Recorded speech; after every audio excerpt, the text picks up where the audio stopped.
میں رہیں گے، اللہ کا وعدہ سچا ہے اور وہ غالب ہے، حکمت والا ہے۔ اسی نے آسمانوں کو ستونوں کے بغیر پیدا کیا جیسا کہ تم دیکھتے ہو، اور زمین میں پہاڑ بنا کر رکھ دیے تاکہ وہ تم کو لے کر ڈولنے نہ لگے، اور اس میں ہر طرح کے جانور پھیلا دیے، اور ہم ہی نے آسمان سے پانی نازل کیا، پھر اس میں ہر قسم کی نفیس چیزیں اگائیں۔ یہ تو اللہ کی تخلیق ہے۔ اب مجھے دکھاؤ کہ اللہ کے سوا جو ہستیاں ہیں انہوں نے کیا پیدا کیا ہے۔ حقیقت یہ ہے کہ یہ ظالم کھلی گمراہی میں ہیں۔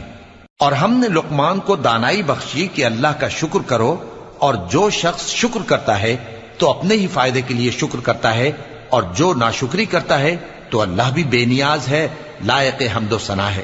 اور اس وقت کو یاد کرو جب لقمان نے اپنے بیٹے کو نصیحت کرتے ہوئے کہا کہ بیٹا، اللہ کے ساتھ شرک نہ کرنا، شرک تو بڑا بھاری ظلم ہے، اور ہم نے انسان کو جسے